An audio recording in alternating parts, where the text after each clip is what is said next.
లేకుండా ఉంటే నేను ఇంత దూరం వచ్చి ఉండనండి. నేను మళ్ళీ చెప్తున్నాను. అర్థమైందా? వాళ్ళ అమ్మా నాన్నగారు ఉండుంటే వీళ్ళు ఇలా డైర్ కూడా చేసుండరు. ఓకే. ఎందుకంటే ఇలాగ ఒక ఆడపిల్లకి తల్లిదండ్రులు లేనప్పుడు మనం ఎంత జాగ్రత్తగా చూసుకోవాలి బాధ్యత ఉంది. అలాంటప్పుడు ఆ అబ్యూజివ్ నేచర్ తిని మీద కూడా వచ్చి అది బయటికి వేరేలాగా రిఫ్లెక్ట్ చేసి తిని వల్ల చెడిపోతున్నానంటూ అలా స్టేట్మెంట్ ఇవ్వడం అనేది నాకు మనసు ఇరిగిపోయింది. అండ్ ఫస్ట్ ఎఫ్ఐఆర్ మా మీద వాళ్ళే కొట్టారు, వాళ్ళే సీసీటీవీలు దాచిపెట్టారు. అంటే నేను తప్పు నేను ప్రజెంట్ చేయండి అంటున్నాను నేను. వాళ్ళే దాచిపెట్టారు, వాళ్ళే ఇది చేశారు. అండ్ ఆ ఫస్ట్ ఎఫ్ఐఆర్లో నా కూతురు పేరు పెట్టారు వాళ్ళు. ఓకేనా? అది కూడా ఇట్స్ మనం చూడడం ఇట్స్ అన్నెసరీ. ఎందుకు నా భార్య పేరు, నా కూతురు పేరు, అక్కడ నా మనసు విరిగిపోయిందండి. అండ్ ఓకే, నేను నిలబడతాను, నేను తప్పు చేయలేదు, ఆస్తి అడగలేదు, ఎవరికి భయపడాలి నేను? నేనేం చేయలేదు. ఇప్పుడు ఆ ఇంట్లోకి నేను ఇన్ని సంవత్సరాలు కాలేజ్ అయిపోయిన తర్వాత నా సొంతంగా బయట ఉన్నానండి. నేను నా సొంతంగా పని చేసుకుంటూ బయట ఉన్నా. వీళ్ళకి సినిమాలు చేయాలన్నప్పుడు నేను వచ్చి కాంట్రిబ్యూట్ చేశాను. మన కదా, మన ఇల్లు కదా అని చేసుకుంటూ వచ్చాను. అండ్ క్యాంపస్లో కూడా ఫ్రమ్ ఫస్ట్ నుంచి ఐ వాజ్ కాంట్రిబ్యూటింగ్. అండ్ కాకుండా అక్కడ ఊరి జనాలు ఎవరిని అడిగినా చెప్తారు. చెట్టుని అడిగినా, పుట్టని అడిగి, అక్కడ చుట్టుపక్కల ఎవరిని అడిగినా చెప్తారు. అక్కడ పెద్దోళ్ళు ఇల్లు అడగండి అవి చుట్టుపక్కల ఊర్లు. సో ఒకరిని అడిగి అప్రూవల్స్ గురించి కాదు, కానీ ఇట్ జస్ట్ నాకు బాధేసింది. And the way they behaviour, ఇలా చేయడం, ఇలాగే ఇలా అటాకులు చేపించడం, మా మనుషుల్ని బెదిరియడం, రాత్రిపూట ఇక్కడ గోడలు దూకి, ఇదే ఆఫీస్ బయట నా కూతురు రేపు బర్త్డే అని మేము ఎందుకు గోలని చెప్పి వెళ్ళిపోయి అమ్మకి కూతురు బర్త్డే ముందు ఫోన్ చేసి మా వాళ్ళందరూ ముందు పెట్టి కూర్చొని పెట్టి, మా అమ్మ ఇల్లు నాకు వద్దు, నేను ఇన్ని సంవత్సరాలు బయటపడి మా వైఫ్ ప్రెగ్నెన్సీ టైంలో నన్ను బ్రెయిన్ వాష్ చేసి విష్ణు దుబాయ్కి వెళ్ళిపోయాడు, నాన్నగారు ఒంటరి అయిపోతున్నారు, నువ్వు వచ్చి ఇంకైనా రా, పెళ్ళయింది నీకు, నీకు బిడ్డ పుట్టబోతున్నారు, ఆ పాపకి ఎవరు లేరు, నేను చూసుకుంటాం అని చెప్పి ఇంత ఎమోషనల్గా మెసేజ్లు అన్నీ పెట్టి నన్ను తీసుకెళ్ళారు. వెళ్ళేటప్పుడు కన్నా నా భయంగా ఉంది, మా అలవాటు తప్పింది. ఇప్పుడు వెళ్ళి మళ్ళీ పేరెంట్స్తో ఆ ఇల్లు అట్మాస్ఫియర్ నాకు తెలుసు.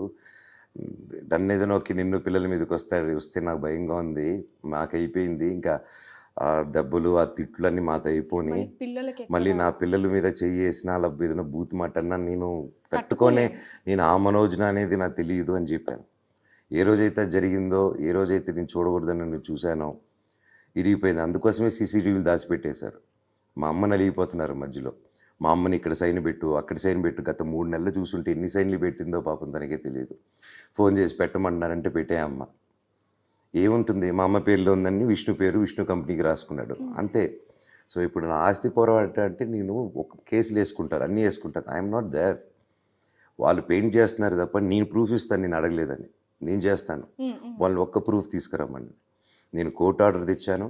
వాళ్ళు నాకు హైకోర్టులో ఆర్డర్ ఉండి పెట్టేసుకొని ఉంటే లోవర్ కోర్టుకి వెళ్ళి లోవర్ కోర్టుని చీట్ చేసి రంగారెడ్డి డిస్ట్రిక్ట్ కోర్టుని జడ్జి గారికి తెలియకుండా అది పెట్టలేదు, అది లేదు, ఇది లేదని చెప్పేసి ఆర్డర్ తీసుకున్నారు.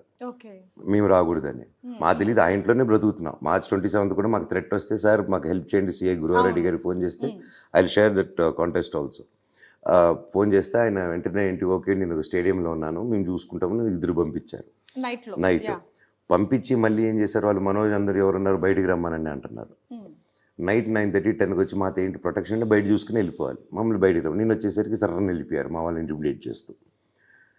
సేమ్ ఇంట్లో ఉన్నాను, థ్రెట్ ఇద్దరు వచ్చారు, బాగా గుర్తుపెట్టుకోండి. నేను ఆ రోజు రేపు పిల్లలకి వెళ్తున్నాను, ముందు రోజు ఆఫీస్కి వచ్చి ఇక్కడే ఉండి పొద్దున్న పనులు చూసుకొని ఇంటికి వెళ్ళి సర్దుకొని ఊరికి వెళ్దాం అనుకున్నాం ప్లాన్. ఇక్కడికి వచ్చే ఉన్నాం పొద్దున 5:40 AM అన్ని రోజులు అక్కడ ఉన్నాం కదా మేము, నా మనుషులు ఉన్నారు కదా అక్కడ. నేను ఎప్పుడూ రావద్దనేది. వాళ్ళే TV9 అప్పుడు రిపోర్టర్ని కొట్టేసి అప్పుడు వెళ్ళిపోయారు బయటికి. అది ఓకేనా, నేనేదో పంపించేశానని చెప్పి కలెక్టర్ దగ్గర పెట్టారు. అదంతా కెమెరాల ముందే నన్ను కొట్టారు ఆ రోజు.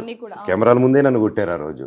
ఆ కలెక్టర్ గారి దగ్గర అవన్నీ పెట్టలేదు, అన్నీ రాంగ్ నెరేటివ్స్ అని. అది కూడా కలెక్టర్ గారు కూడా ఇవ్వండి అమ్మా, ఇన్ని జరిగిందండి.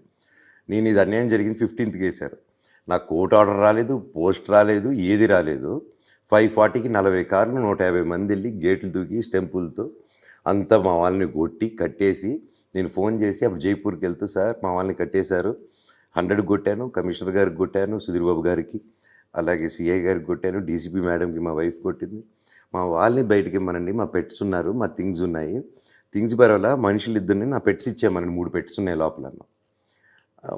పోలీసు వెళ్ళారు, సిఆర్ సార్ వెళ్ళారు, వెళ్ళి లోపల అడిగారు, ఏమో ఇద్దరు ఉన్నారా ఇక్కడ, మనుషులు ఉన్నారంట, ఉన్నారా అన్న. వాళ్ళు లేరు సార్ అన్నారు. వెరీ గుడ్ అని చెప్పేసి, లేరు కదా అని చెప్పేసి వచ్చేసారు. కనీసం లోపలికి వెళ్ళి చూడలేదు ఆయన. లేరని చెప్పేసి వచ్చేసారు. నేను ఏంటి సార్ అంటే, అక్కడ లేరంటే మనోజ్ గారు, సార్ ఉన్నారు సార్ అంటే, లేరు నేను చెప్తున్నాను కదా సార్, నేను చెప్తాను ఎక్కడ ఉంటారు వెళ్ళండి సార్ అన్నాను. ఎక్కడ దాచిపెట్టి ఉంటారు చెప్తాను వెళ్ళండి సార్ అంటే, అట్లా కాదు మనోజ్ గారు అని నన్ను కన్విన్స్ చేస్తున్నారు. ఓకే. వాళ్ళ దగ్గర లేరు. ఓకే పెట్టేశాను. పొద్దునైంది ఇది. కరెక్ట్‌గా 3:30కి సాయంత్రం వాళ్ళ దగ్గర వీడియో వాక్మూలాలు చేసుకొని మమ్మల్ని ఏం చేయలేదని చెప్పి ఆ ఇంట్లో నుంచి తీసుకొచ్చి మా వాళ్ళని సీఐకి అప్పచెప్పారు. పోనీ అప్పచెప్పినప్పుడైనా కేసు కట్టాలి కదా! అప్పుడు ఓకే కూడా పొద్దున లేదు. లేదు ఇప్పుడున్నారంటే కూర్చొని పెట్టి నాకు ఫోన్ చేశారు మీ వాళ్ళు దొరికారని చెప్పాలి. Nothing happened like that. హ్మ్. సో చాలా ఈజీ. అక్కడ వచ్చే వరకు వాళ్ళకి బాండ్ ఉంది. బై